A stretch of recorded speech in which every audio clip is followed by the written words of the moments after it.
Assalamualaikum warahmatullahi wabarakatuh. Apa kabar teman-teman? Maaf banget karena udah lama banget gak update. Di video ini akan aku ceritain tentang pengalaman pribadi aku agar bisa bebas dari gejala was-was.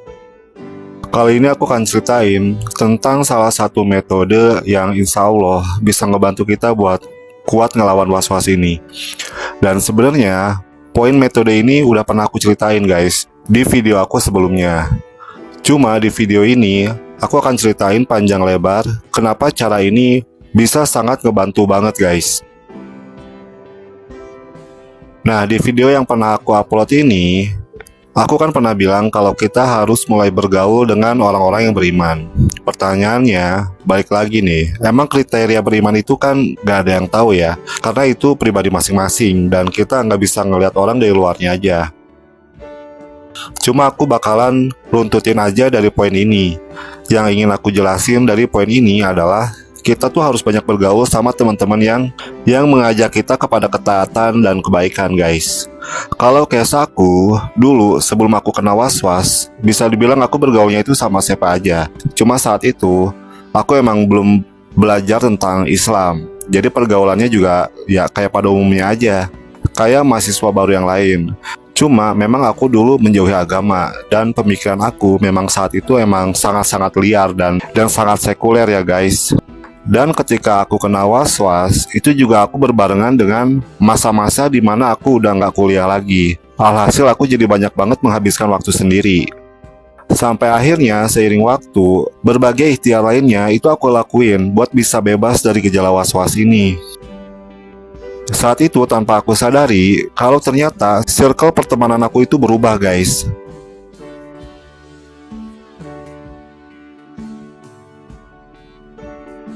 Sekitar tahun 2013, aku kan terkena was-was akidah di tahun itu. Aku udah pernah cerita di video sebelumnya kalau di tahun 2013 itu aku kena was-was akidah. Dan di saat yang sama pula, tanpa aku sadari guys, aku mulai bergaul sama anak-anak dari komunitas hijrah gitu. Dan semenjak bergaul dengan anak-anak komunitas ini, yang aku rasain, kehidupan aku tuh benar-benar berubah 180 derajat guys. Jadi benar-benar berubah banget. Aku banyak banget dapat pengalaman yang baru yang belum pernah aku alami sebelumnya. Dan bahkan untuk aku, perubahan-perubahan tadi itu buat aku merupakan perubahan yang ekstrim guys. Karena emang benar-benar berubah banget. Ya seperti tadi aku bilang, aku dapat pengalaman baru yang belum pernah aku alami sebelumnya. Banyak banget perubahan dalam hidup aku yang mengarah ke arah yang positif. Karena dengan bergaul dengan teman-teman dari komunitas hijrah ini, aku jadi ada yang ngingetin untuk tetap taat. Dan saat itu, aku juga kan posisinya nggak cerita ya dengan mereka kalau aku ini terkena was-was. Karena waktu itu aku masih mikir, aku masih malu ya guys buat cerita ke teman-teman kalau aku ini kena was-was. Dan poin penting dari bergaul sama teman-teman yang mengajak kita kepada kebaikan, itu kita juga akan merasa nggak kesepian guys. Alhamdulillah ya yang aku rasain karena komunitas hijrah, aku jadi banyak banget kegiatan dan aku jadi banyak banget kesibukan. Jadi waktu aku itu nggak kebuang percuma gitu. Karena posisinya kan waktu itu aku udah nggak kuliah dan saat itu belum dapat kerja juga. Jadi akhirnya hari-hari aku tuh ya sibuk di komunitas hijrah ini sambil cari-cari kesibukan lain kayak cari kerja, terus mengasah skill. Karena alhamdulillah teman-teman dari komunitas hijrah ini punya banyak banget keahlian yang berbeda-beda dan di situ aku jadi bisa belajar guys keahlian-keahlian yang mana aja yang emang aku perluin dan aku butuhin buat ke kehidupan aku ke depannya.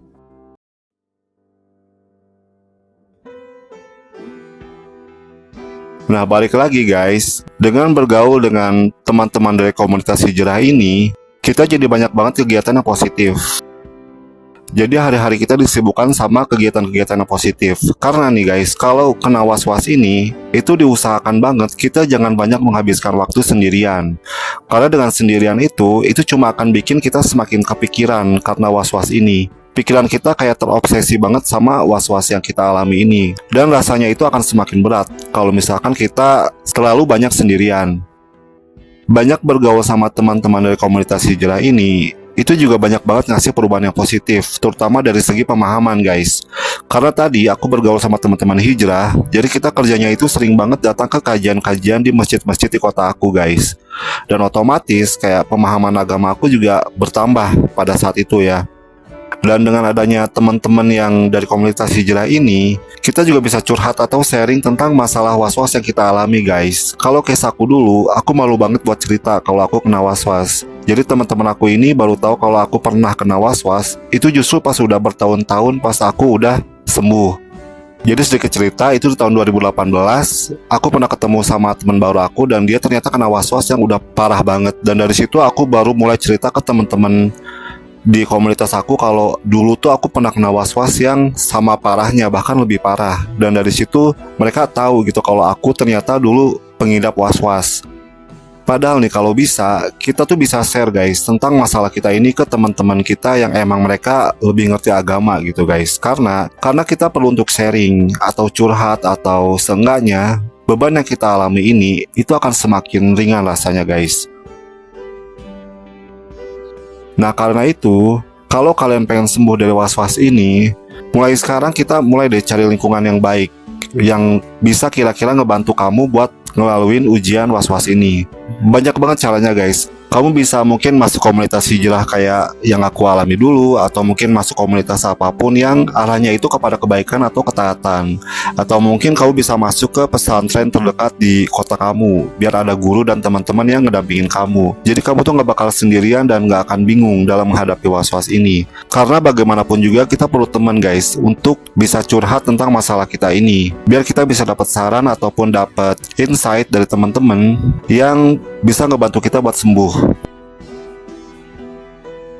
Mungkin itu aja guys cerita was-was yang bisa aku share kali ini. Semoga sedikit banyaknya bisa ngebantu teman-teman dalam melewati was-was ini. Dan aku minta banget sama teman-teman buat nggak nyerah dalam melawan was-was ini. Karena penyakit was-was ini adalah sesuatu yang nggak nyata guys. Itu cuma ada di pikiran aja. Aku sering bilang ini kepada siapapun, kalau was-was ini cuma ada di pikiran doang, dan itu nggak nyata.